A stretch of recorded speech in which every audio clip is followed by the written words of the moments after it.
Welcome back to our YouTube channel Knowledge Sharing. I am Abid Manwar, founder and CEO of Blue Apple Trainer and a business coach. हमारा आज का topic है emotional intelligence, a smart way for success. आज हम बात करते हैं emotional intelligence की। 90 से पहले ये कोई लफ्ज़ से वाकिफ नहीं था और 90 में 2 मैनेजमेंट गुरु थे जिन्होंने ये पहली दफ़ा इस्तेमाल किया। फिर एक मैनेजमेंट गुरु ने इसके ऊपर 1995 में एक किताब लिखी इमोशनल इंटेलिजेंस से। उसके हिसाब से पहले लोग ये कहते थे कि हमारे को जो है ना पीस ऑफ माइंड देना है, सख्ती करनी है, कंट्रोल करना है, उससे चीज़ें बेहतर होंगी। उसके बाद हुआ कि नहीं, सॉफ्ट स्किल्स से, लीडरशिप से वो होना है।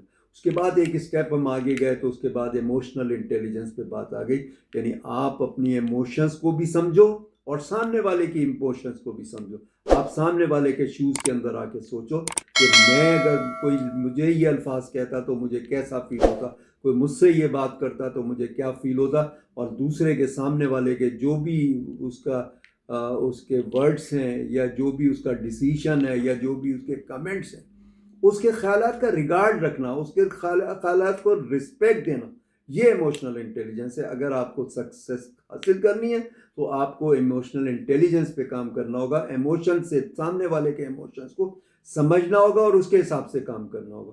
इसके लिए बहुत सारे स्टेप्स हैं इमोशनल इंटेलिजेंस के। सबसे पहला ये है सेल्फ अवेयरनेस।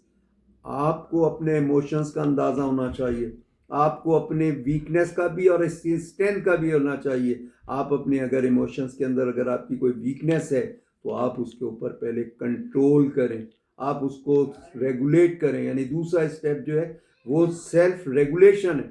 आपकी अगर कहीं वीकनेस है, आपको अगर अपने इमोशंस पे कहीं कंट्रोल नहीं होता तो पहले आप अपने इमोशंस पे कंट्रोल करें, आप बर्दाश्त करना सीखें। अगर आप किसी से नाराज़ हैं और किसी को कुछ बातें सुनाना चाहते हैं तो आप पहले अलहदगी के अंदर एक कागज़ के ऊपर लिखिए कि उसके ऊपर एक जैसे ख़त लिखते हैं, उसको सारा अपना दिमागी जितना गुस्सा है सारा कागज़ पे उतार लीजिए और उसके बाद फिर एक दिन रुक जाइए, उसको मत दीजिए और उसके बाद फिर दोबारा उसको एक दिन के बाद पढ़ेंगे तो आपको लगेगा कि मैंने ये रबिश लिखा है, उसे उठा के फेंक देंगे।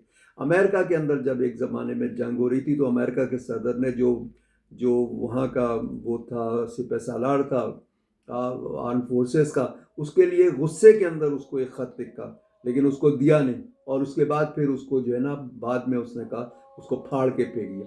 क्योंकि आपको अपने इमोशंस पे कंट्रोल नहीं होता, आपको पता नहीं होता कि आप क्या लिख रहे हैं क्या नहीं कर रहे, तो आप अपना ओवरनाइट उसको रहने दीजिए और उसको देख लीजिए। अगर उसमें से कोई चीज़ कहने की लायक है तो अब आप सेटल हो गए, आपको इमोशंस कंट्रोल में आ गए, आपके इमोशन रेगुलेट हो गए, आप उसे लिख लीजिए और सिर्फ वही चीज़ आप कीजिए, बाकी फालतू चीज़ें जो है ना वो आप हटा दीजिए। उसके बाद फिर एक और इसके अंदर एक और स्टेप आता है मोटिवेशन का। आपको मोटिवेशन आनी चाहिए। आपको इमोशनल इंटेलिजेंस के अंदर एक आपकी मोटिवेशन कैसे आती है? जब आप कोई काम करते हो तो मोटिवेशन आती है। हम क्या कहते हैं? हम कहते हैं कि मोटिवेशन आएगी तो काम करेंगे। नहीं, जब आप काम करेंगे तो मोटिवेशन आएगी।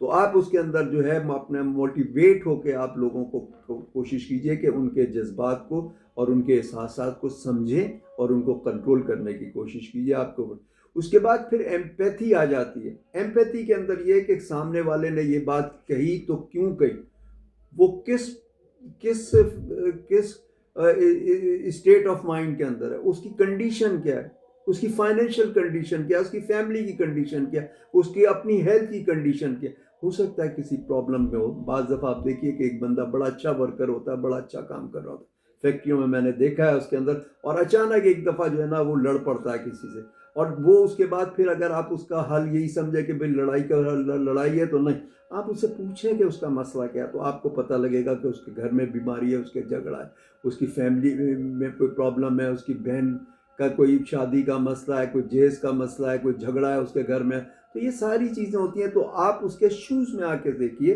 कि अगर मेरे साथ यही कंडीशंस होती तो फिर क्या होता। तो इसलिए आपको इसके अंदर वो देखना होगा।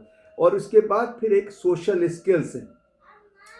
आपको सोशलाइजेशन का सोचना चाहिए, आपको समाज का सोचना चाहिए, समाजी इक़दार को सोचना चाहिए, आपको हालात और वाक़यात का एक बंदे के हिसाब से सोचना चाहिए और इस तरह से आप उससे बात करेंगे। تو سب سے زیادہ جو آج سکسیسفل جس کے اندر ہے وہ ایموشنل انٹیلیجنس میں، جو لوگ بھی ترقی کرتے ہیں، جو لوگوں نے بھی کچھ حاصل کیا یا جو لوگوں نے بھی ترقی کیا، چاہے وہ فیکٹری کے اندر کی ہو، چاہے بزنس میں کی ہو، چاہے جاب پہ کی ہو، چاہے انہوں نے ایجوکیشن میں کی ہو یا پولیٹکس کے اندر کی ہو، وہ لوگ ہیں کہ جو ایموشنلی انٹیلیجنٹ ہوتے ہیں، سامنے کے ایموشنز کو بھی پڑھتے ہیں، سمجھتے ہیں اور اس حساب سے بات کرتے ہیں، اور ہر اپنا پیس آف مائنڈ نہیں دیتے رہتے، ہر جگہ لڑائی جھگڑا نہیں کرتے رہتے۔ اس کے لیے بہت ساری چیزوں کی ضرورت ہے آپ کو افیکٹو کمیونیکیشن کی ضرورت ہے، ایکٹیو لسننگ کی ضرورت ہے، آپ پوری غور سے سامنے والے کی بات سنیں۔ بعض دفعہ ایک سامنے والا جو ہے نا بہت، جیسے خاص طور پہ آپ کا کلائنٹ یا کسٹمر ہے، یا بینک کے اندر جو کلائنٹس ہوتے ہیں یا آپ کا کسٹمر، وہ بڑا غصے کے اندر ہوتا ہے، بہت ناراض ہوتا ہے، آپ اس سے بحث نہ کریں، اس کی پوری بات سن لیں۔ اپنے اسٹاف کو بھی یہ بتائیں کہ اس کی پوری بات آرام سکون سے سن لو۔ جب ہم اس کی بات آرام سکون سے سن لیں گے تو اس کا جو غصہ ٹھنڈا ہو جائے گا، اب وہ ہماری بات سن لے گا اور مان بھی لے گا ہماری بات۔ تو اس طرح سے ایکٹیو لسننگ ہمیں کرنی چاہیے اس کے اندر، اور دوسرے کا اگر جو جیسے میں نے بتایا ایسے ڈیفیوز کرنا ہوگا آپ کو، اور اس کے بعد آپ کو اپنا اسٹریس اور کرائسس کو بھی مینیج کرنا ہوگا، کیونکہ اسٹریس کی وجہ سے بھی ہمیں پرابلم ہوتا ہے، اور سامنے والے کا بھی اگر کوئی اسٹریس ہے، اگر اس کے کوئی پرابلم ہے تو اس کو ہم سنیں اور سمجھیں۔ اس کے لیے کچھ اور چیزوں کی بھی ضرورت ہے، جیسے میڈیٹیشن ہے، مراقبہ، نماز، کوئی آپ کی ویسے کوئی دعا، کوئی بھی آپ کی مذہبی جو بھی جس مسلک سے جس مذہب سے تعلق رکھتے ہیں، آپ اس کو وہ کیجیے۔ گریٹیچیوڈ، آپ اللہ کے بھی شکر گزار ہوئیے، آپ لوگوں کا بھی شکر گزار ہوئیے۔ آپ جب لوگوں کی شکر گزاری کریں گے تو آپ کے لیے اس کے لیے ٹالرنس بڑھ جائے گی، آپ کے درمیان ٹالرنس بڑھ جائے گی اس کے اندر آپ کا۔ اور اس کے علاوہ جو ہے نا آپ اپنے ریلیشنز کا آپ خیال رکھیے، اپنے ریلیشن شپ مینٹیننس کا خیال رکھیے، اپنے ریلیشنز کو آپ مینٹین کرتے چلے جائیے۔ اگر آپ اچھے ریلیشنز مینٹین کرنا چاہیں گے، ریلیشنز اگر آپ رکھنا چاہیں گے تو وہ بہتر ہو جائے گا۔ تو آج جو ضرورت ہے ہمیں وہ ایموشنلی انٹیلیجنٹ ہونے کی ضرورت ہے۔ ایک زمانے میں یہ ہوتا تھا کہ آئی کیو اگر آپ کا اچھا ہے تو وہ آپ بہت کچھ کر سکتے تھے۔ آج کہتے ہیں آئی کیو سے جو آپ اچیو کر سکتے ہو وہ لیس دین 10% آپ اچیو کر سکتے ہو آئی کیو سے، باقی 90% اور 90% سے زیادہ جو اچیو کرو گے وہ آپ اپنے ایموشنل کو آرگنائز کر کے، مینیج کر کے، ریگولیٹ کر کے، اور اپنے ایموشنز پہ قابو پر کر کے، اور دوسرے کے ایموشنز کو سمجھ کے اور اس کے حساب سے آپ بیہیو کرو گے، عمل کرو گے، تو آپ کے ریزلٹس بھی اچھے آئیں گے اور بہت ترقی کرو گے، آگے سے آگے ترقی کرتے چلے گا۔ تو آج کے لیے اتنا ہی، پھر انشاءاللہ نیکسٹ ولاگ پہ ملاقات ہوتی ہے۔ ٹل دین اللہ حافظ۔